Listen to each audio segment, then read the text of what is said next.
अस्सलाम वालेकुम दोस्तों, चूंकि आपको पता है कि हमने इससे पहले वाले वीडियो में बात की है वर्टिकल लाइन टेस्ट पे, जो हमने फंक्शंस में पढ़ा है, जिससे हम टेस्ट करते हैं कि कोई कर्व ऑफ ग्राफ क्या फंक्शन हो सकती है।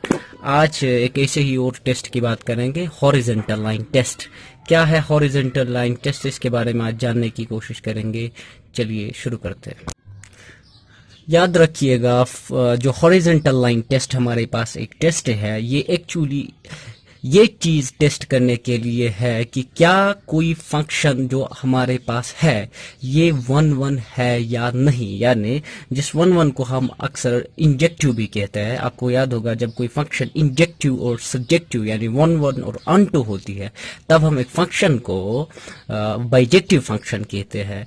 यहाँ पे हमें वन वननेस चेक करने के लिए एक टेस्ट है by the help of a line which is horizontal line, by the help of various lines which we call the horizontal lines।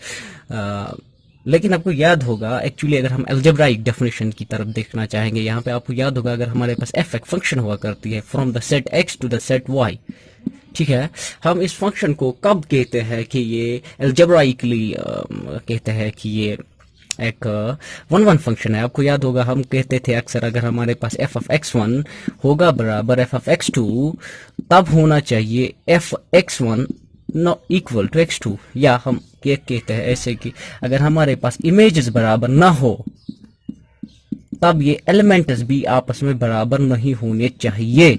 ये तो हो गई अलजेब्राइक डेफिनेशन। लेकिन अगर हम ऐसे समझने की कोशिश करिए, जैसे हमारे पास ये दो सेट्स है ऐसे एक्स एंड वाई, ठीक है, हम इनके दरमियान एक फंक्शन डिफाइन करेंगे जैसे ये वाले एलिमेंट्स है। अगर हर एक distinct elements of the domain are related to the distinct elements of codomain, ठीक है, तब इस जैसे फंक्शन को हम कहते हैं कि ये वन वन फंक्शन है। लेकिन ये सारी चीजें जो है ये एक अलजेब्राइक पॉइंट ऑफ व्यू बनता है। क्या ग्राफिकल और ज्योमेट्रिकल पॉइंट ऑफ व्यू है हमारे पास, वही है हॉरिजॉन्टल लाइन टेस्ट। क्या है टेक्निक, क्या है एग्जाम्पल, चलिए आगे देखते हैं।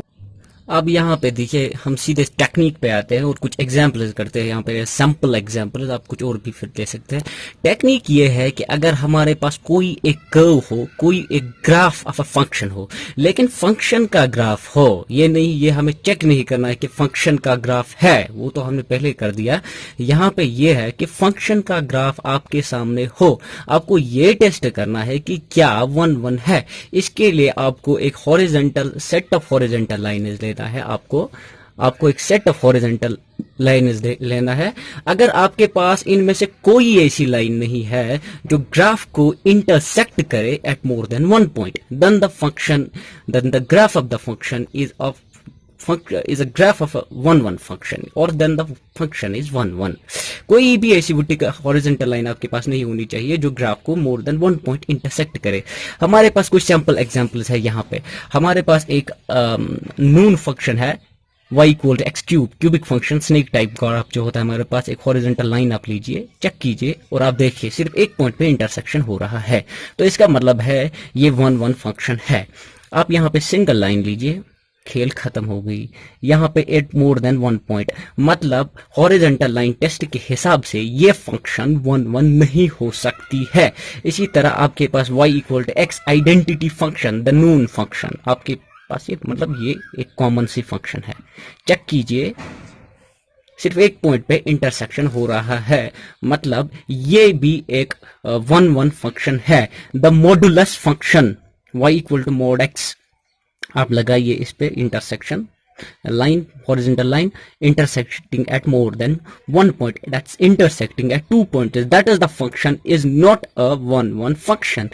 यहाँ पे साइन फंक्शन का ग्राफ है, आप देखिए एक पॉइंट नहीं बहुत सारे पॉइंट्स पे ये इंटरसेक्ट करेगी ग्राफ पर, मतलब ये वाली क्या है वन वन, ये वाली नहीं है, ये वाली है, ये वाली नहीं है, ये है, सॉरी ये है नहीं, ठीक है। लेकिन मैं टेक्निकलिटी आपको सिर्फ एक जगह दिखाना चाहता हूं। आप देखिए इस फंक्शन पे आप कंसंट्रेट कीजिए, अगर फेलियर की वजह है तो क्या है, चलिए समझने की कोशिश करते हैं। जैसे रफली हम समझने की कोशिश करेंगे इस ग्राफ को। अगर सपोज यहाँ पे इस वाले पॉइंट ने यहाँ पे एक्स एक्सिस पे डिस्प्लेसमेंट लिया है सपोज ए यूनिट, ठीक है, यहां तक यहां से है ए, हम 1 2 नहीं करेंगे, नंबरिंग ए मान लिया जनरल में। इसी तरह से अगर हम इस वाले पॉइंट पे जाएंगे, नेगेटिव साइड में डिस्प्लेसमेंट लिया है, सपोज इसने -a, ठीक है, इसमें कोई कंफ्यूजन की गुंजाइश ही नहीं है। यहां पे हम y एक्सिस पे जा रहे हैं, डिस्प्लेसमेंट ले रहे हैं, सपोज इसने यहां तक लिया है b, ठीक है, मतलब इस पॉइंट के कोऑर्डिनेट्स है a, b। It's quite obvious and it's quite elementary, ठीक है। इसी तरह हम अगर इस वाले पॉइंट के कोऑर्डिनेट्स ले रहे हैं तो मतलब हुआ इस वाले पॉइंट्स के कोऑर्डिनेट्स होंगे -a -b, मतलब आपके फंक्शन में a से वाले एलिमेंट्स आ रहे हैं। मैं यहां पे समझाऊंगा, इसमें a से एलिमेंट्स आ रहे हैं -a, b। आप समझिए, अगर आपको फंक्शन की डेफिनेशन याद है, वो ये है कि आपको डिस्टिंक्ट डोमेन एलिमेंट्स होने चाहिए। तो इसका मतलब है, क्लियर है, डिस्टिंक्ट डोमेन एलिमेंट्स है।